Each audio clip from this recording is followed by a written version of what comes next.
con la secuela de esta actividad y vamos a pasar a meditar en el consejo de la palabra de Dios, mis hermanos. Los invito para que abran sus Biblias en el capítulo 10 del Evangelio de San Mateo. Vamos a continuar viendo el mensaje que el Señor Jesús les dijo a sus apóstoles originalmente, y cómo este mensaje es de validez universal para todos los tiempos, para todos los seres humanos, de una manera muy especial para los que hemos logrado entender por su gracia misericordiosa algo de su palabra. Capítulo 10 de San Mateo, versículo 33, dice así en el nombre del Señor Jesús: y a cualquiera que me niegue delante de los hombres, yo también le negaré delante de mi Padre que está en los cielos. Amén. Siéntense, gloria a Dios. El Señor Jesús llega ahora y declara una de las prevenciones más serias, más dignas de considerarse, de tomarse en cuenta, ya que es algo que va a trascender a la eternidad, a cualquiera. Aquí no se está remitiendo solamente a sus apóstoles que le estaban escuchando en esa ocasión, literalmente, físicamente estaba ahí con ellos, sino que a cualquiera contempla, hermanos, a todos los creyentes de todos los tiempos. Obviamente que se está refiriendo a los creyentes, ya que alguien que no se ha comprometido con el Señor Jesús, pues siempre lo va a estar negando. Esa manera que se tiene de vivir, se va a estar negando con su vivencia al Salvador. Gloria a Dios. Y esta prevención que el Señor está haciendo, mis hermanos, es muy trascendente. Yo pienso que en más de alguna ocasión todos, empezando por el que está predicando en esta tarde, hemos tenido esa tentación de negar al Señor Jesús. ¿Cómo? Bueno, cuando a nuestro alrededor está reinando la incredulidad, el rechazo, está reinando la burla, la crítica, podemos vernos tentados a callar el mensaje por temor a que vaya a ser objeto de burla o de rechazo o de oposición, y lo más cómodo es no hablar. En muchas ocasiones esto a mí me ha sucedido, y hermanos, cabe aclarar que esta situación tiende a aprisionarnos, tiende a neutralizarnos, principalmente cuando estamos atravesando por esos momentos de descuido, de desánimo, el afán material, el dejar de escudriñar la palabra de Dios, de dejar de orar como debemos, entre otras cosas, tiende a ubicarnos en una postura que, si nosotros no reaccionamos a tiempo, vamos a estar negando y negando al Señor Jesús. Aquí el Señor, como en el versículo 32 vimos, que a cualquiera que le confiese delante de los hombres, Él va a hacer lo mismo delante de Dios. de confesar también a aquellos que le confiesen. Pues de la misma manera, dice, aquellos que le nieguen delante de los hombres, a cualquiera, Él también va a aplicar esa ley de la reciprocidad. Él va a hacer lo mismo. Él va a negar. ¿Y qué es negar al Señor Jesús? Pues negar al Señor Jesús, en pocas palabras, es desconocerle como nuestro Señor, como nuestro dueño, como el director de nuestras vidas, y decidir nosotros llevar las riendas de nuestra vida. Esa es una de las formas más claras de negar al Señor Jesús. Siempre, lamentablemente, esta situación va a conducir a la apostasía en sus diversas manifestaciones, como vimos nosotros que el confesar al Señor Jesús se podía hacer principalmente mediante las palabras, mediante las acciones y mediante el silencio.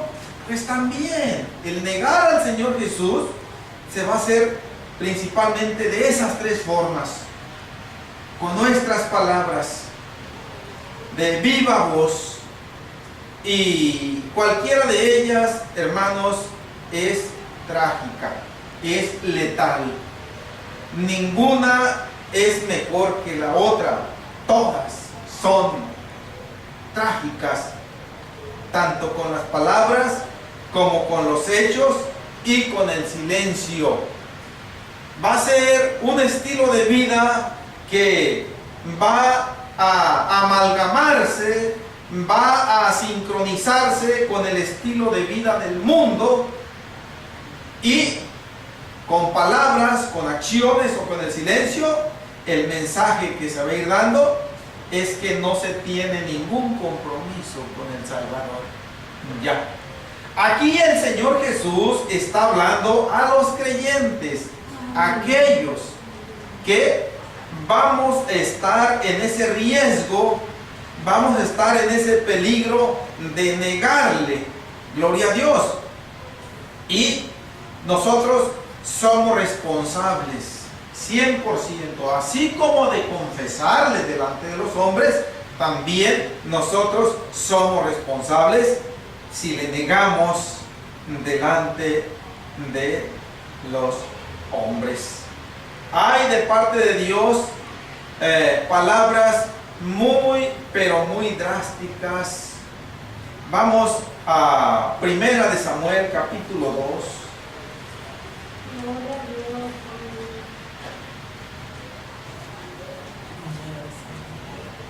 Vamos a hacer una consideración de un juicio que el Señor emitió en el tiempo antiguo contra un sumo sacerdote que ministraba en el tabernáculo de reunión, que ministraba en el santuario del Señor. Dios le concedió esa honra, ese privilegio, esa responsabilidad, porque en un momento dado de la vida, como sucede así con nosotros, le sucedió a Elí también, nada más que en el caso de Elí, el estado de apostasía, de negación del Señor, con su conducta principalmente y con su silencio, demostró que negaba al Señor.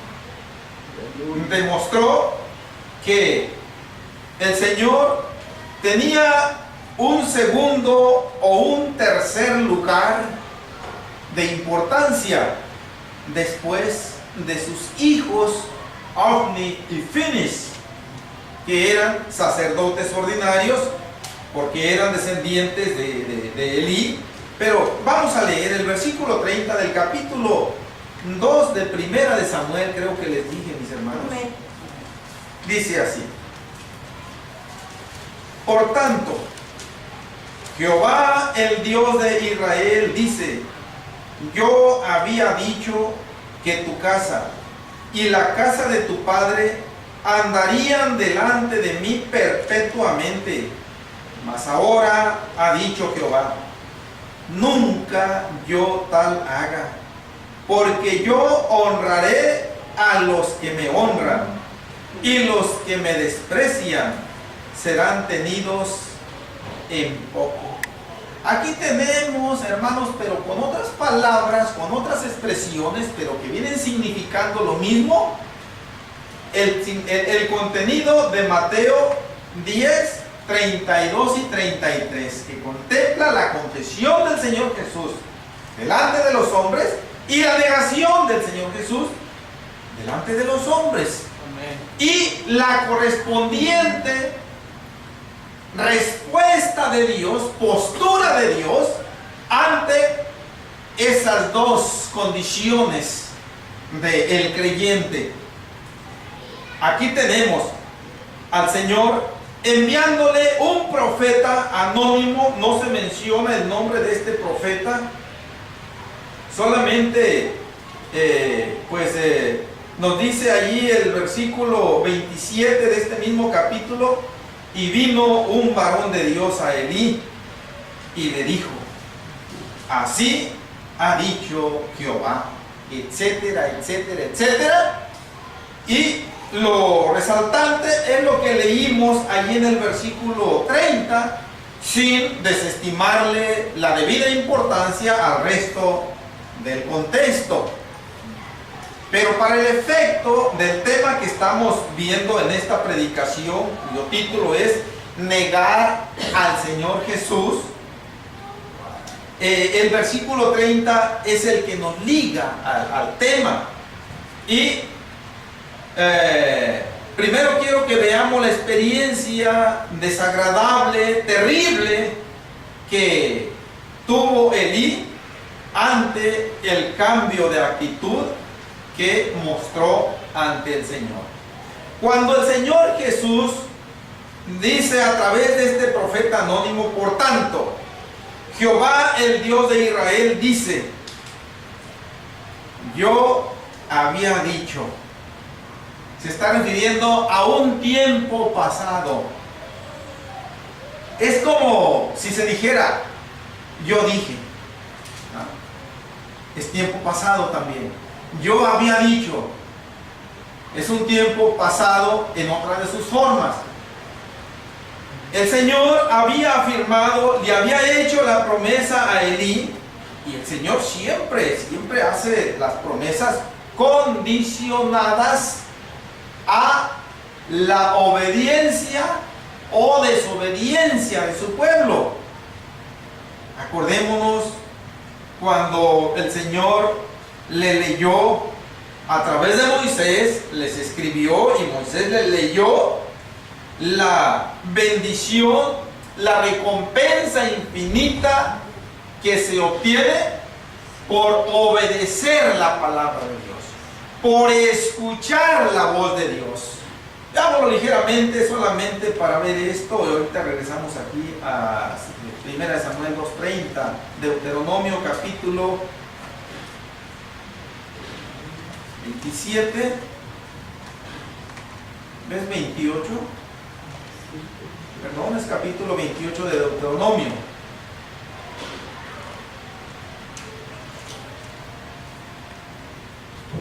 Voy a leer solamente, mis hermanos, los versículos 1 y 15. Ustedes solamente me siguen con su lista, ya que tengamos Deuteronomio 28. Acompáñenme en el versículo 1 y versículo 15. Dice así, primero el versículo 1.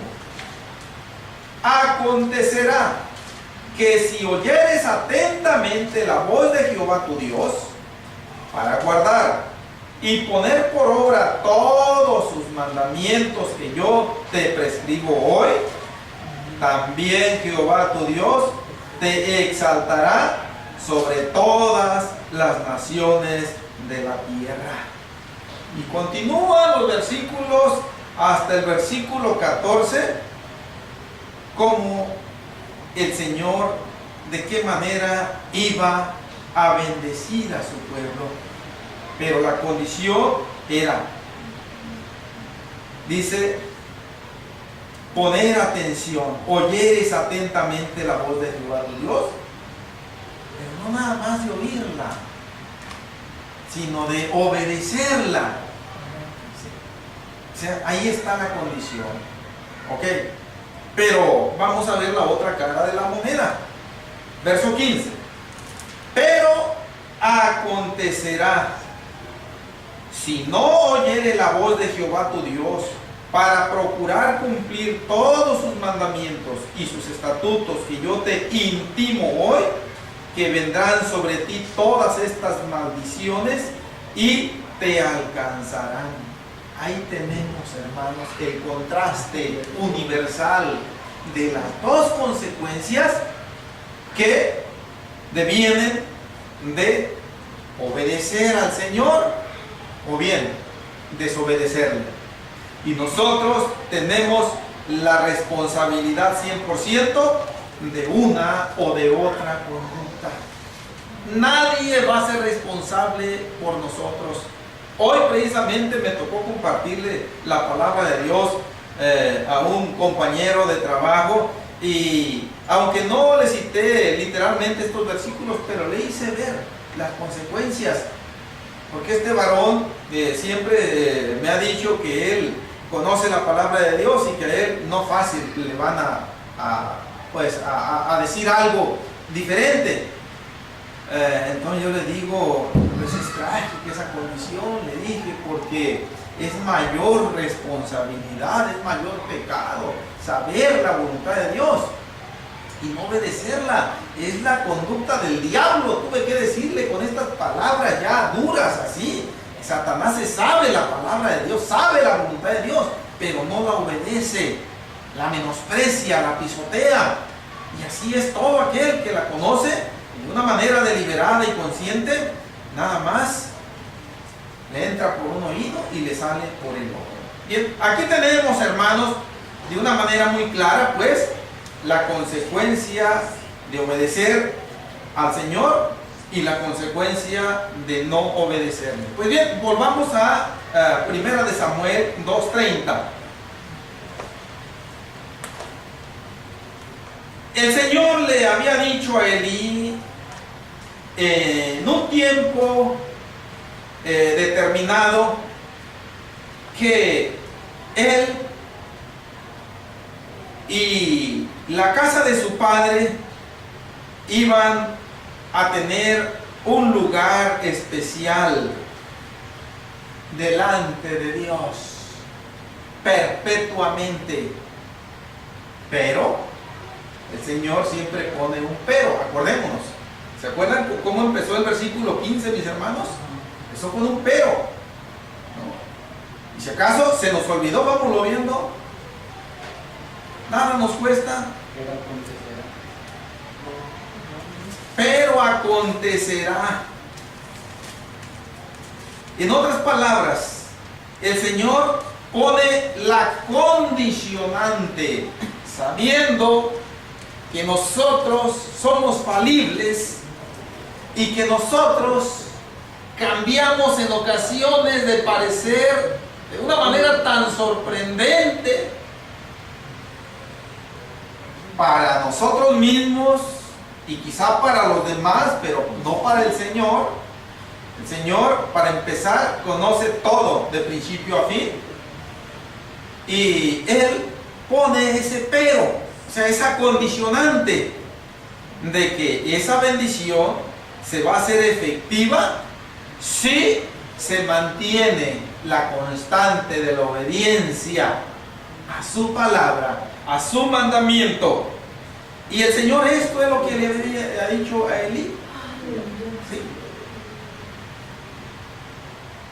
Si tú eres fiel en el sacerdocio que yo te estoy concediendo,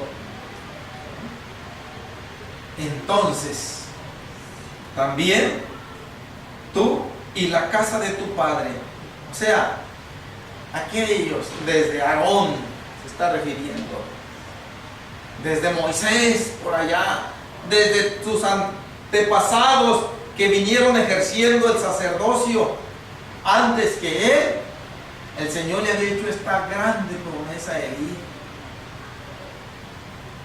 Pero el Señor le está diciendo: mas ahora ha dicho Jehová, nunca yo tal haga. En otras palabras, el Señor está aquí diciendo, como en ocasiones nosotros también decimos, nada más que en el Señor tiene peso su palabra, y en el caso nuestro en ocasiones no tiene esa validez, pero en el Señor sí. El Señor prácticamente está diciendo: ahora yo retiro lo dicho. Es algo que no es muy común en el Señor, porque una de sus características es que Él le dijo al pueblo: yo, Jehová, no es hombre para que mienta, ni hijo de hombre para que se arrepienta. Y el Señor, por eso es que pone las condicionantes, ¿sí? El que creyere y fuere bautizado, ¿qué es lo que va a pasar con él? Dijo el Señor Jesús: será salvo. Marcos 16:16. ¿Okay? Pero ahí va la otra cara de la moneda también. Mas el que no creyere será condenado. Dos lugares, dos destinos diametralmente diferentes, opuestos, de acuerdo a la reacción que se tome ante la voluntad de Dios.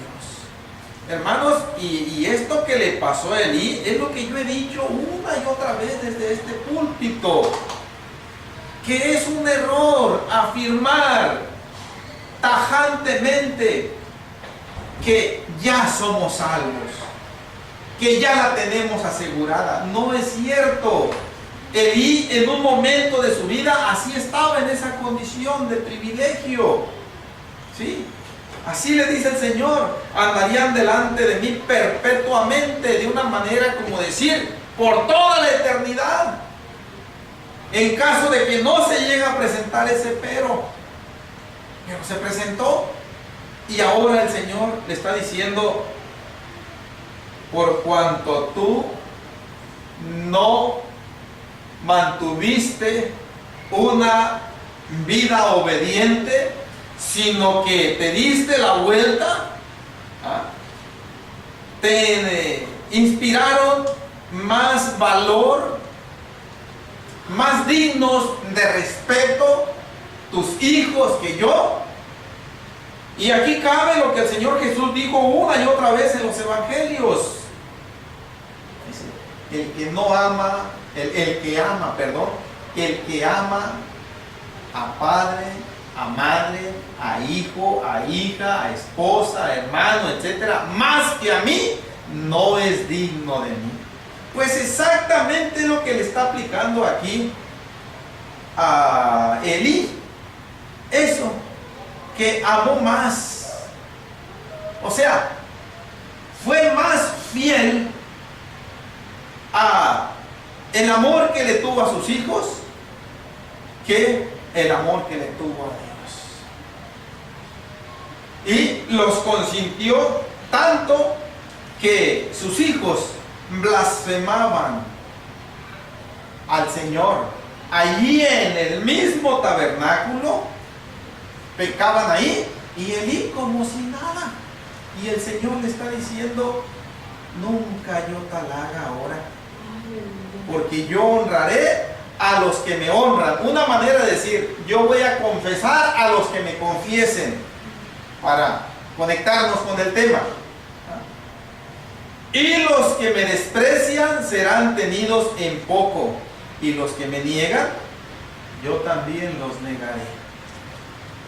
Pero estas palabras, hermanos, tienen un significado bastante fuerte y reprensivo.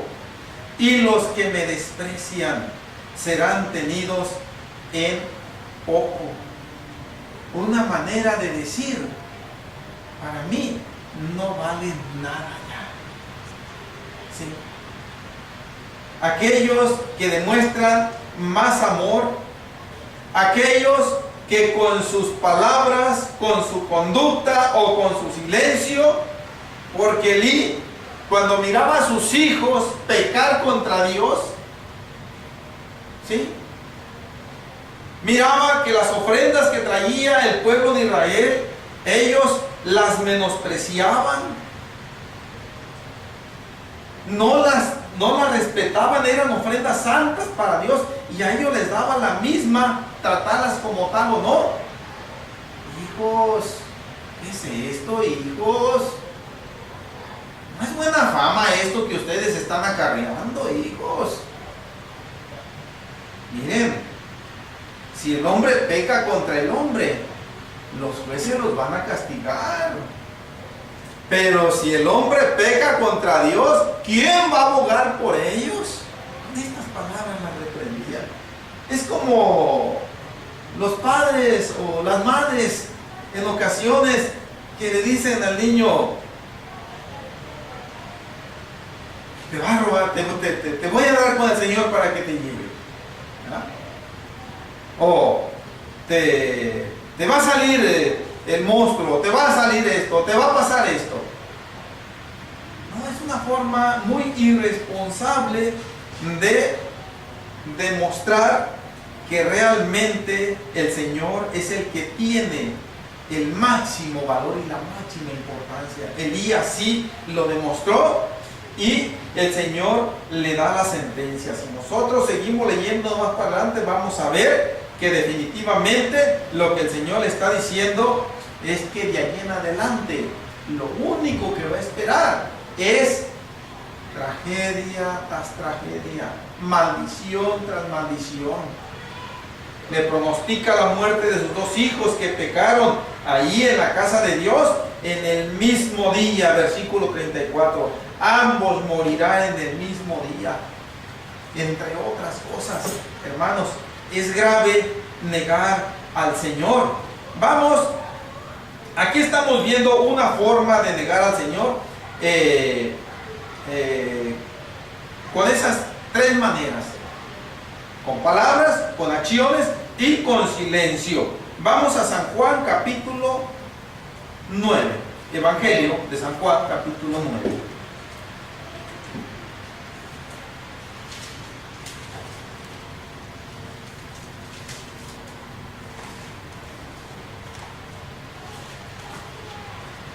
El contexto que vamos a leer, hermanos, mientras se encuentra en el capítulo 9 del Evangelio de San Juan, versa sobre la sanidad que el Señor Jesús llevó a cabo sobre un ciego de nacimiento. El Señor escupió en tierra con la saliva, hizo lodo, se lo untó con los dedos en los ojos al ciego y le dijo: ve y lávate en el estanque del Siloé.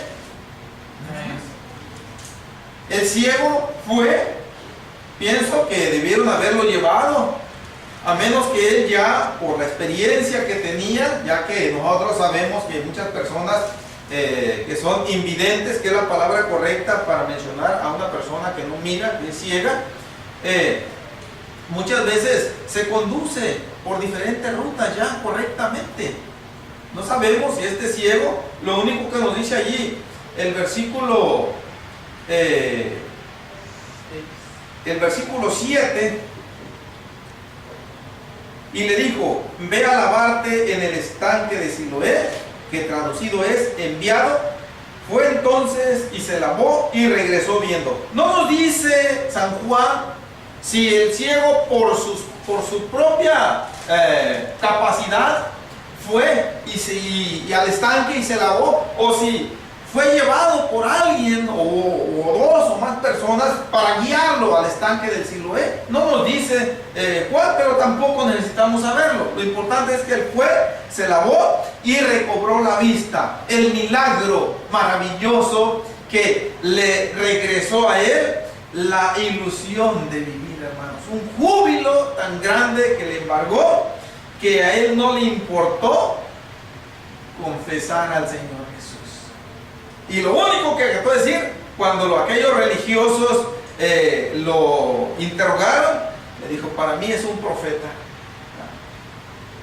En su manera limitada de apreciar la dimensión del Señor Jesucristo, su carácter, solamente dijo: para mí es un profeta. Seguramente que este joven había escuchado decir de los profetas de Dios que hacían portentos. Elías hasta hizo descender fuego del cielo a la tierra. Degolló a los profetas de Baal sobre una piedra. Hizo proezas. Eliseo, etcétera. O sea, él tenía a los profetas de Dios en una estima muy elevada. Pero sus padres no tenían ese calibre espiritual. Acompáñenme del versículo 18 en adelante. Pero los judíos no creían que él había sido ciego y que había recibido la vista, hasta que llamaron a los padres del que había recibido la vista y les preguntaron diciendo: ¿es este vuestro hijo, el que vosotros decís que nació ciego? ¿Cómo pues ve ahora? Sus padres respondieron y le dijeron: sabemos que este es nuestro hijo y que nació ciego, pero cómo vea ahora no lo sabemos. O quién le haya abierto los ojos, tampoco lo sabemos. ¿Qué edad tiene? Preguntadle a él hablará por sí mismo. Pero cómo ve ahora no lo sabemos. O quién le haya abierto los ojos, tampoco lo sabemos. En otras palabras, mis hermanos, lo que yo quiero resaltar en este último versículo es lo que el Señor Jesucristo ha prevenido a sus apóstoles en Mateo 10:33. El que me niegue delante de los hombres, yo también le negaré delante de mi Padre que está en los cielos. Los padres de este joven ciego sabían que el Señor Jesucristo le había sanado a su hijo. Ellos estaban perfectamente enterados. No sabemos cómo, si directamente ellos fueron con él al estanque del Siloé, cuando él se lavó con agua del estanque el lodo de los ojos y recobró la vista. Es probable que ellos hayan sido testigos, o si no, ellos de cualquier manera supieron que fue el Señor Jesús el que había intervenido en ese milagro de recobrar la vista de su hijo, pero ellos decidieron no confesarlo, decidieron negarlo con sus palabras y con sus acciones. Aquí no con el silencio, con sus palabras y con sus acciones dijeron: nosotros no lo conocemos. Es lo que están diciendo implícitamente. Cuando dicen no sabemos quién lo haya sanado, están diciendo: nosotros no conocemos al que lo sanó. Sí lo conocían, sí sabían que había sido el Señor Jesús. ¿Por qué? Porque Juan escribe en el versículo 22: esto dijeron sus padres porque tenían miedo de los judíos, por cuanto los judíos ya habían acordado que si alguno confesase que Jesús era el Mesías, fuera expulsado de la sinagoga. Mire cómo nos liga, cómo nos conecta con la misma palabra que el Señor Jesús usa en Mateo 10, 32 y 33, la palabra confesar o no confesar. Aquí está diciendo Juan: ya habían acordado que si alguno confesase. Esto es lo que no quisieron hacer los padres de aquel joven ciego que fue sanado. No quisieron confesar al Señor Jesús. Oigan, mis hermanos, yo pienso que cualquiera de nosotros, ¿cómo no decir? Ese que viene como Mesías es el que lo sanó. Él es el Mesías. Él es Dios mismo que ha venido aquí a darse a conocer a nosotros. Ese es el que nos lo sanó a mi hijo y nosotros le confesamos.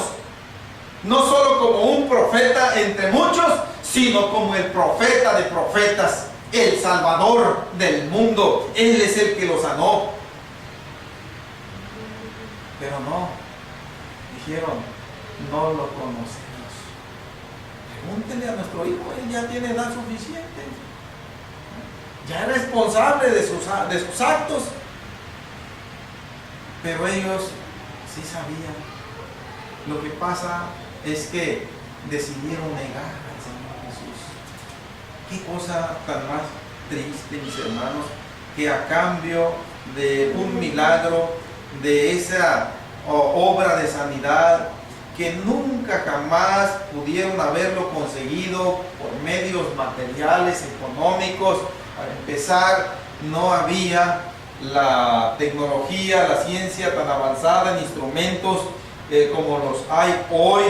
En aquellos tiempos no había operaciones de catarata, ni de glaucoma, ni de miopía, ni de ningún tipo de problema de enfermedad de los ojos. No. Los profetas de Dios nos dicen varias veces, las escrituras dice, y ya no podía ver X, Y, Z, fulano de tal profeta, porque ya su vista se había oscurecido a causa de la vejez. No había ni siquiera lentes que se pudieran adaptar, mucho menos sanar a un ciego de nacimiento. Entonces, hermanos, aquí tenemos una de las formas también de negar al Señor Jesús. Desconocerle, ¿sí?, delante de los hombres. Negar que Él es el Mesías. Parece ser que la religión era la gran cosa en aquel tiempo, porque tenían miedo de que los expulsaran de la iglesia. Como en este tiempo también, la religión es tenida en muchos de los casos como si fuera la gran cosa. Gloria a Dios. Hermanos,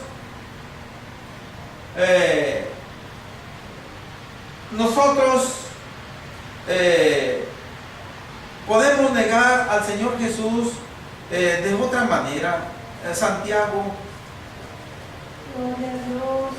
vamos a la epístola de Santiago. Santiago también nos dice algo respecto a esto.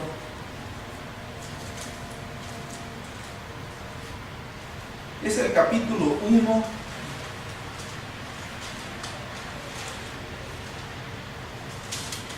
Amén.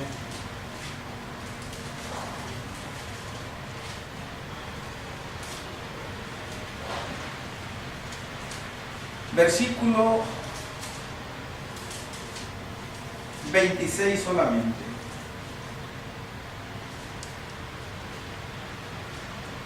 Si alguno se cree religioso entre vosotros y no refrena su lengua, sino que engaña su corazón, la religión del tal es vana. La expresión "y no refrena su lengua" quiere decir que para ese creyente, porque aquí se está refiriendo a alguien que profesa ser discípulo de Cristo, que profesa ser un cristiano o una cristiana, pero le da igual hablar palabras obscenas o palabras corrompidas que no hablarlas. Para él o para ella no hay diferencia. Pero de todas maneras, allí estoy en la iglesia y hasta paso a cantar y hasta paso a dar gracias a Dios. El problema, dice Santiago, es que no le pones un freno a esa lengua. Principalmente ya que sales del recinto de la iglesia, usas el lenguaje del mundo. Entonces de nada te sirve la religión que estás profesando. Esto es negar al Señor Jesús con la manera de hablar. Ahora, muchos lamentablemente se han escudado en lo que pasó con el apóstol Pedro. Todos sabemos, ya que Mateo en el capítulo 26 nos lo dice con demasiada claridad, cómo el apóstol Pedro negó al Señor. ¿Es cierto? El apóstol Pedro negó al Señor Jesús. No se discute, no se niega. Como tampoco se niega que el Señor lo perdonó y lo restauró. En otras palabras, el Señor borró ese pecado de condenación de negarle delante de los hombres. Porque es lo que hizo el apóstol Pedro. El Señor Jesús previno ya en Mateo anticipadamente, Mateo 10:33, que es el versículo que estamos tomando como fundamento de esta predicación. El que me niegue delante de los hombres, yo también le negaré delante de los hombres, delante del Padre, delante de mi Padre que está en los cielos, dice el Señor. El que a cualquiera que me niegue delante de los hombres, yo también le negaré delante de mi Padre que está en los cielos. Ahora, el apóstol Pedro le negó delante de los hombres. Sí. Y esta condición, esta experiencia, el cristianismo frívolo, el cristianismo tibio, el cristianismo nominal, el cristianismo fingido, lo toma como justificación para decir, pues si al apóstol Pedro el Señor lo perdonó y lo restauró, a mí también me tiene que perdonar y me tiene que restaurar. Error. No opera así la restauración y el perdón de Dios. El que peca para ser perdonado, yo pienso que el Señor no perdona. Como el que adultera, al cabo que al rey David el Señor lo perdonó y lo restauró. ¿Es cierto? ¿Sí? No se niegan esos dos testimonios que quedaron ahí. Pero el Señor los perdonó a ambos, a David y al apóstol Pedro. Y si el Señor lo hizo, yo no lo cuestiono en lo más mínimo, que estuvo correcto, que fue justo por el solo hecho de haber procedido de parte de Dios esa misericordia de perdonar y de restaurar a sus varones. En el tiempo pasado a David, en el tiempo de la venida del Señor Jesús, su primera venida al apóstol Pedro. Pero el Señor en Mateo 10:33, volvamos. Quiero mencionar esto que voy a mencionar, teniendo este versículo una vez más. Ya lo leímos en el inicio de esta predicación como punto de partida. Y a cualquiera que me niegue delante de los hombres, yo también le negaré delante de mi Padre que está en los cielos. El Señor no está pensando aquí en una negación esporádica, en una negación que llega cuando somos asaltados por la sorpresa, por la circunstancia, y que rebasa nuestra capacidad de resistencia, nuestra capacidad de reacción, pero fue momentánea. No se adoptó una conducta que comporta una negación definitiva y maligna. El apóstol Pedro no incurrió en eso. El apóstol Pedro fue asaltado por la sorpresa, por el momento, por la convulsión de los sucesos que estuvieron sucediendo, y él temió por su vida, pero inmediatamente se arrepintió. Y nos dice Mateo allá en el capítulo 26, y saliendo fuera lloró amargamente, se sintió de lo más asqueroso, de lo más miserable, de lo más ruin para él mismo. Yo puedo decirlo sin temor a exagerarlo, el apóstol Pedro hubiera deseado que la tierra se lo hubiera tragado, como decimos nosotros con esta expresión muchas veces: trágame a tierra mejor. De lo mal que nos sentimos muchas veces.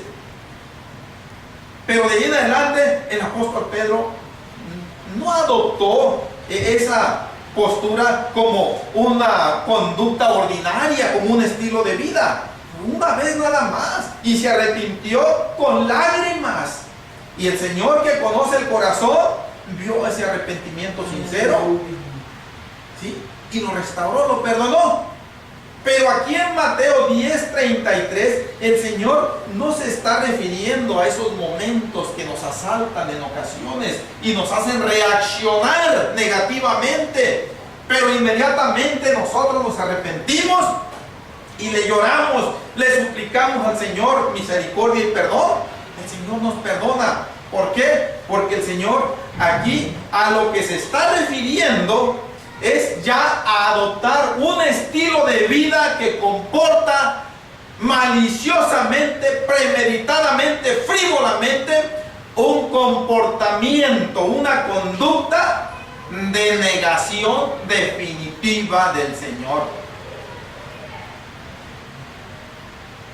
La regla es que cuando nosotros o cuando alguien niega al Señor Jesús la primera vez, va a ser más fácil que lo niegue la segunda vez, y la tercera vez ya ni se diga.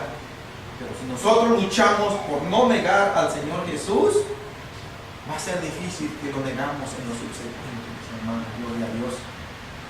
Entonces aquí tenemos, hermanos, la terrible consecuencia de negar al Señor Jesús.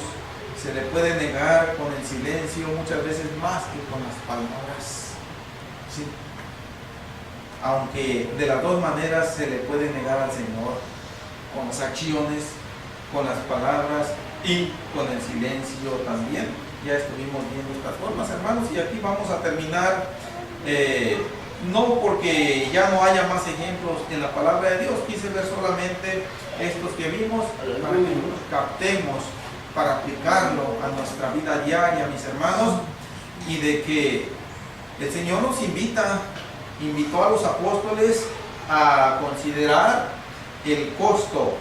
Vamos después a entrar en el versículo 34 en adelante, cómo el Señor sigue haciendo reflexionar a sus apóstoles para que calculen el costo que hay que pagar si quieren seguir adelante con Él. Pero más que invitarnos el Señor a calcular el costo de seguirle a Él, de enfrentar oposición, burlas, rechazos, etc., el Señor lo que más quiere que consideremos es el coste, el otro coste, el de no seguirle, la consecuencia eterna que deviene de eso. Eso más que nada el Señor quiere llamar nuestra atención a que pensemos y meditemos eso que va a devenir si no le confesamos nosotros bíblicamente, mis hermanos. Que Dios me los bendiga. Vamos a orar y a pedirle al Señor. Terminamos la predicación de esta noche así.